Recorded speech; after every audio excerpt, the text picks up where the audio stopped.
what is conjunctivitis or pink eye? At ano pong parte ng ating mga mata ang pangunahing apektado po dito? So, bali po ang conjunctivitis ay isang kondisyon sa mata kung saan may inflammation or pamamaga ng conjunctiva. Yung conjunctiva naman po, ito yung malinaw o manipis na bahagi ng ating mata na nagko-cover o bumabalot sa sclera or yung puti ng mata at nasa loob din po ito ng talukap ng ating mata. Ayun. Miss Annie, parang ako naka-experience na ako niyan dati. Parang lahat yata tayo dumaan dyan.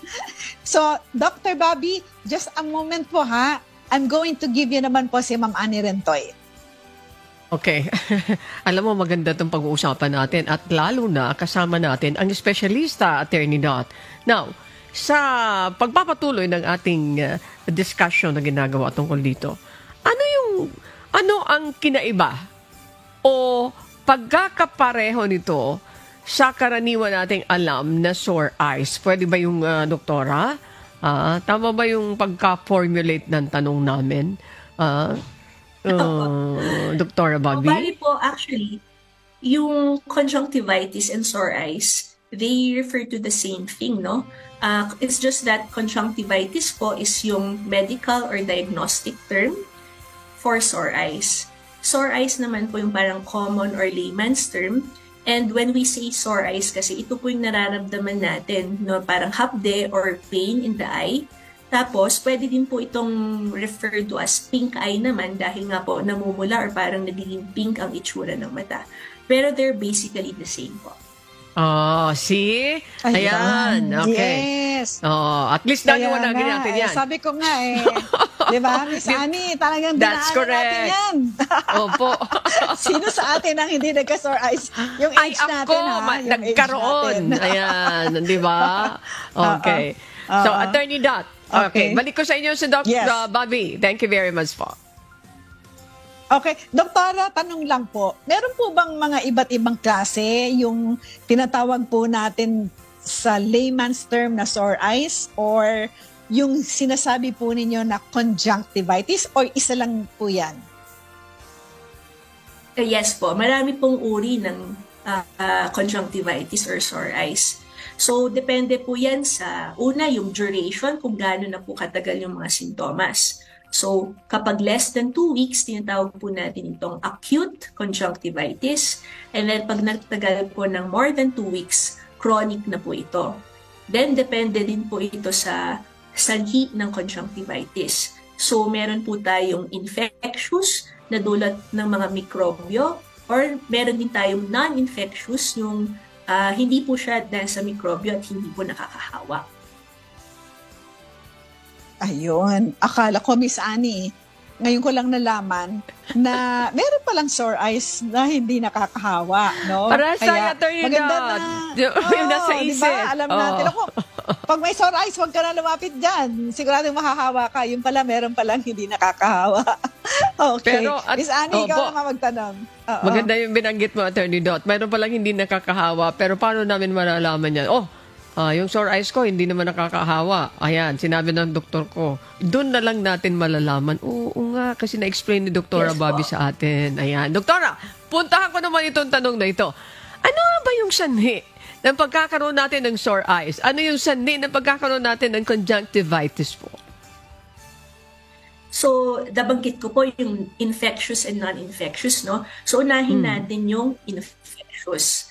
Sa infectious, yung madalas po natin na-encounter ay dahil sa virus. Na sabi nyo nga po kanina na halos lahat tayo nagka-sore eyes. Ito din po yung madalas na nakita natin sa schools or madalas pag summer, marami po pag summer. Dahil po ito sa tinatawag na adenovirus. Yan po yung common cause din ng colds and cough natin. Pero ang viral conjunctivitis po ay hindi po siya specific, no? Dahil marami pong klase ng virus. So, pwede din pong makita ang viral conjunctivitis sa measles, sa mumps, and tulad po ng mga na-encounter natin previously, yung COVID and monkeypox. Pero hindi po ibig sabihin na dahil may conjunctivitis, COVID na yon. At hindi din po ibig sabihin na dahil may COVID ang isang pasyente ay lagi pong magkakaroon ng conjunctivitis. Tapos, bukod po sa virus, meron din po tayong mga bacteria na cause ng infectious. So, kunyari po sa mata natin, nagkaroon ng sugat o bumabang resistensya ng katawan, pwede hong pumasok yung normal na bacteria natin sa mata dun sa conjunctiva, kaya magkakaroon ng sore eyes. Tulad po yan ng mga bacteria na Staphylococcus, Streptococcus, Moraxella. Sa mga bata din po, yung mga common cause ng strep throat, like yung Haemophilus, pwede din po yung mag-cause ng bacterial conjunctivitis. And then, kapag mga sexually transmitted infections po, tulad ng chlamydia or gonorrhea, ay pwede din sanhi ng bacterial conjunctivitis. Doon naman po sa non-infectious, meron pong mga allergic conjunctivitis. So kung meron po kayong asthma, allergy, so madali kayong magkaroon ng allergic reactions, yun po yung isang cause ng non-infectious. And another one is toxic naman, no? Pag na-expose tayo sa mga chemicals, or minsan po may mga conditions sa mata na nangangailangan ng pangmatagalang pagpatak ng mga eye drops, pwede din po silang mag-develop nito. So marami po talagang pwedeng sanhi ng conjunctivitis. Attorney, yun just, maganda itong mga nakukuha nating balita. Kasi siyempre kami, alam mo, pagka ganyan na, makita mo mamula-mula yung mata niya, naku, takot ka agad, di ba? Distansya, amiga. Yes. Distansya, amigo. Ganun yung ano yes, natin. Miss Annie. Di ba, attorney? Hindi lang yan, Miss Annie, para sa mga kagaya natin, Miss Annie, na nagpapa-makeup tayo, di ba? Opo. Kapag yung nagpa-makeup na unan sa'yo ay merong ganyan, conjunctivitis na infectious, tapos gagamitin sa'yo yung brush, delikado yan. Sigurado, kinabukasan meron ka na rin, di ba? Lalo na kung ginaganyan-ganyan sa mata mo yung brush, tapos nagamit na pala sa merong conjunctivitis. Kaya ako, Miss Annie, talaga, nagdadala ako ng sarili kong mga brushes. Hindi lang yun, Miss Annie, pati yung mga luma na makeup, di ba? Doktora, yung mga luma na makeup, or nagamit ng iba yung makeup. So, mag-ingat po tayo dyan. But, Doktora, okay, you said earlier that one of the signs of or symptoms of conjunctivitis is yung visible na reddish yung mata. What are the other symptoms or signs that a person has conjunctivitis so that we will also be aware, Doktora, para alam namin kung iiwasan ba namin ito o hindi. At saka, Doktora, sabihin niyo po, kung mag-boyfriend at mag-girlfriend, yung isa merong conjunctivitis, ano dapat ang gawin nung isa na walang conjunctivitis? Go ahead po, Doktora. Okay po. So, yung talagang sign is yung redness nga po, no? Kasi lumalaki po yung mga ugat sa conjunctiva natin. Kaya po nag-iitsurang pula. And then, bukod po doon, pag namamaga, nagkakaroon ng discharge po sa mata or pagmumuta. Minsan po, sa sobrang kapal na ng muta natin, mas lalo na sa pagising sa umaga, mahirap na pong buksan, no? Yung talukap ng mata kasi naiipon po yung muta. And then, madalas po medyo mahapdi ang pakiramdam, parang may buhangin or parang foreign body kahit wala namang object sa loob ng mata dahil po nakaangat po yung conjunctiva dahil may tubig sa ilalim nito. Then, doon po sa non-infectious na allergic conjunctivitis, mas nararamdaman po dito ay pangangate rather than yung mahapde or nagluluha. And then, kapag affected po yung cornea or yung gitna ng mata natin, pwede din pong medyo nasisilaw sa ilaw, yung tinatawag na pong photophobia. At commonly, hindi po lumalabo ang paningin natin, no? Pero in some cases, pwede kong lumabo ang paningin pag severe po or matagal na po yung conjunctivitis. So, nabanggit niyo po yung couple. So, kung meron pong conjunctivitis yung isang person, it's better to not share personal belongings po, nabanggit nyo rin yung makeup, and then wag pong iwasan pong hawakan ng mata kasi pag nahawakan po natin yung luha, and in the case na infectious conjunctivitis po ito, pwede po makontaminate ang mata natin o yung kamay natin o yung mga gamit na mahawakan natin, at matatransfer na po ito sa ibang tao. So, yun po yung mga symptoms. Hindi mo na siya makipagkita, Attorney Dot. Break muna tayo. Kahit sandali lang, break muna tayo. Oo nga po. Yan. So, Attorney, Yes. ito naman gusto ko isingit na Attorney Dot kay Dr. Bobby. Puntahan natin, paano ang treatment and management sa conjunctivitis? May home remedy ba dito, Doktora? At kailan dapat nagpapakonsulta o magpapakonsulta ang may ganitong sakit sa isang doktor na katulad niyo po? So, bali po, para sa home remedy, so in general, sa lahat po ng klase ng conjunctivitis, iwasan po nating hawakan yung mata natin at kuskusin. Yung, minsan po kasi sa allergic conjunctivitis, makati, kinukusot natin, iwasan po yun. Tapos, kung may naipon po na discharge or muta sa mata natin, linisin lang po natin ng malinis na tissue or bimpo, tapos wag na po natin uulitin yung gamitin, no? In the case na infectious po ito, kasi pwede nating matransfer naman sa kabilang mata natin kung i-reuse natin yung nagamit nating bimpo or tissue. Then, para po sa pakiramdam na mabuhangin at yung pamamaga ng mata, pwede po kayong maglagay ng cold compress. Yung cold compress po, pwede po siyang bimpo na nailagay nyo po sa cold water or para pong mga ice packs na binalitan nyo ng bimpo bago nyo po ipatong sa mata po ninyo. Makakatulong po ito para mabawasan ang pamamaga ng mata. And then, since kung nahawakan nyo man ang mata nyo, kailangan po laging ugaliin talaga ang hand hygiene. So, this is very important po, no? Para hindi po natin matransfer kung in case na this is infectious cause. Tapos, yung iwasan nyo po magsuot ng contact lenses in the time na meron po kayong sore eyes. And, wag na po muna kayong gumamit ng cosmetics, no? So, cosmetic holiday. At saka, kasi pwede pong magkaroon contaminate po yung mga makeup po ninyo. Then, madalas pong pwede tayong makipag-share ng pillow or tuwalya, iwasan po din natin ito kasi matatransfer po natin ang infectious causes sa ibang tao. I would also like to take this time to remind the audience po, ang ating mga viewers, na iwasan pong magpatak ng mga substance sa mata na hindi po na-recommenda ng ating mga eye doctors. Tulad na po ito ng mga ihi, breast milk o gatas ng ina, o mga herbal extracts, or pati mga calamansi juice or any food substance. Pati po yung mga pamatak na nairekomenda po sa inyong mga kapitbahay or kamag-anak, lalo na po yung mga steroids. Kung hindi po ito inirekomenda sa inyo, huwag niyo po itong ipapatak. Yun po. Kung kunyari may napuntang chemical sa mata po ninyo, para maiwasan yung toxic conjunctivitis, mag-wash po kayo with tap water or mineral water.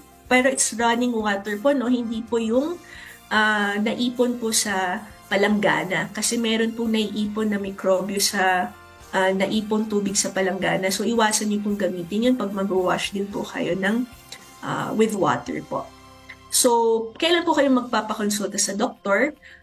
Usually po, kung viral conjunctivitis, which is one of the more common ones, kung nagtagal po ito ng more than 1 week, tapos lumalala na po ito, lumalala ang pamamaga ng mata, ang talukap, pati po yung redness, hindi po nawawala. With the first aid measures that we mentioned, magpa-consult na po sila.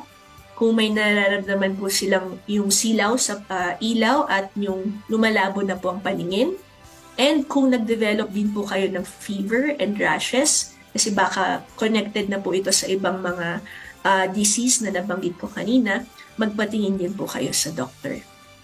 Okay, yan po. Ayan, klarado. Attorney Dot. Sige, alam ko, mayroon ka pang gusto ihabol kay Dr. Bobby na tanong. Attorney Dot, please. Yes, Miss Annie, ano lang talagang gusto kong i-emphasize yung sinasabi ni Doktora na huwag kayo magsa-self-medicate. Kasi baka maging mas worse pa yan. Pagka nagkaroon kayo ng ganyan, ako nga, si doktora, mabait pa nga 1 week, sabi niya, sa akin, naku, pagka nagkaroon kayo ng ganyan, patingin na kaagad sa doktor para alam po ninyo yung ilalagay po ninyo kasi baka mamaya kung ano-ano yung sinasabi ng magulang nyo na makaluma na, like ihi. Miss Annie, nung time namin, uso talaga yung sinasabi na ihi ang ilagay. Oh my gosh. 'Di ba? Lalo naman nagiging balala, hindi ba? And ito yun sinasabi niyo po. So, yes, go to the doctor immediately. So, doc, ano po yung mga parang warning ninyo? Ayan, mga warning po ninyo sa mga nagkalat po ngayon ng mga eye drops na easily available po sa market. Usually po sa online. Naglalagay po sa online ngayon, yun pala, hindi naman. Sige, doktora, explain po ninyo yung ano po ang kailangan po nilang gawin when it comes to mga eye drops na minamarket kung saan-saan. Doktora? Actually, thank you, Attorney Dat, for that reminder. That's one thing I forgot to mention earlier. Iwasan niyo rin po yung pagpatak ng mga eye drops na nakita po natin sa social media. Yung mga eye drops po kasi na nire-recommenda namin, yun ay po yung may mga nakapag-undergo na po ng pag-aaral na ito po yung magandang ipatak po sa mata. And then, if meron po kayong gustong purchase sa pharmacy po, pwede po kayong bumili ng lubricating eye drops or artificial tears. Yun po yung mas mare-recommend ko pong bilhin po ninyo. This is for symptomatic relief lang po, no? Hindi po ito yung mismong gamot para sa conjunctivitis. So yun po. Just really confirm first with your eye doctor if it is okay to drop these medications. Wag po muna kayo bibili, sayang din po yung pera niyo kung bumili kayo kasi hindi din po ito magiging effective or baka makapagpalala pa po ng inyong condition.